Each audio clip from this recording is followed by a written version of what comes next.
ರಾಜಕಾರಣ ಹಿಂಗೆ ಎಲ್ಲವೂ ಸರಿ ಇದೆ, ಎಲ್ಲವೂ ಗಟ್ಟಿಯಾಗಿದೆ, ಎಲ್ಲವೂ ಸ್ಟೇಬಲ್ ಆಗಿದೆ ಅಂತಾನೆ ಒಳಗಡೆಯಿಂದನೇ ದೋಣಿಗೆ ತೂತು ಕೊರೆಯೋ ಕೆಲಸಗಳು ಮಾಡದೆ ರಾಜಕಾರಣ.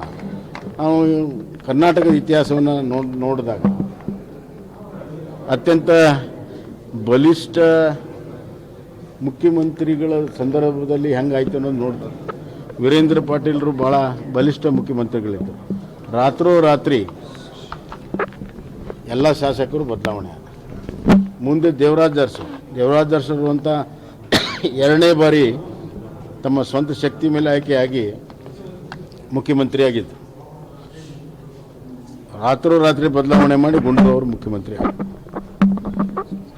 ಬಂಗಾರಪ್ಪ ಅವರು 183 ಶಾಸಕರಿದ್ದರು ಕಾಂಗ್ರೆಸ್ಸಲ್ಲಿ, ಅವಾಗಲೂ ಕೂಡ ಬದಲಾವಣೆ ಮಾಡಿದರು. ಹೀಗೆ ಇದು ರಾಜಕಾರಣದಲ್ಲಿ ನಡೀತಾ ಇದೆ.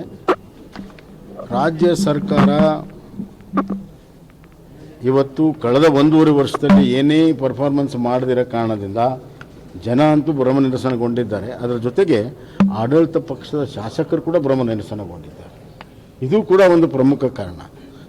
ಹೀಗಾಗಿ ಇವತ್ತು ಕಾಂಗ್ರೆಸ್ಸಿನಲ್ಲಿ ಆಂತರಿಕವಾಗಿ ಗೊಂದಲ ಸೃಷ್ಟಿಯಾಗಿದೆ ಮತ್ತು ಮುಖ್ಯಮಂತ್ರಿಗಳ ಕುರ್ಚಿ ಅಲ್ಲಾಡ್ತಾ ಇದೆ ಅನ್ನುವಂಥ ಭಾವ ಇವತ್ತು ಅಲ್ಲಿ ಬಂದಿದ್ದರಿಂದ ಯಾರ್ಯಾರು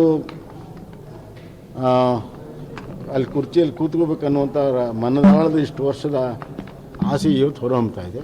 ಅದಕ್ಕೆ ರಾಜಕಾರಣ ನಡೀತಾ ಇದೆ. ಇದು ಸಹಜ ಪ್ರಕ್ರಿಯೆ. ಅದು ಅವ್ರ ಹಿರಿಯರಪ್ಪ, ಅವ್ರ ಬಗ್ಗೆ ನನಗೆ ವ್ಯಾಖ್ಯಾನ ಮಾಡೋಷ್ಟು ನಾನು ಭಾಳ ಸಣ್ಣವನು ಅನ್ಬೋದು ಮುಂದೆ. ಆದರೆ ದೇಶಪಾಂಡೆ ಅವರು ಹಂಗೆ ಹೇಳಿದ್ದಕ್ಕೆ ಕಾರಣ ಏನೂ ಗೊತ್ತಿಲ್ಲ. ದೇಶಪಾಂಡೆ ಅವರು ಹೇಳಿದ ಮೇಲೆ ಅಲ್ಲಿ ಕಾಂಗ್ರೆಸ್ನಲ್ಲಿ ಹಲವಾರು ಪ್ರತಿಕ್ರಿಯೆ ಬಂದಿದೆ. ಅದೇ ಸಾಕ್ಷಿ ಕಾಂಗ್ರೆಸ್ನಲ್ಲಿ ಎಲ್ಲವೂ ಸರಿ ಇಲ್ಲ ಅಂತ.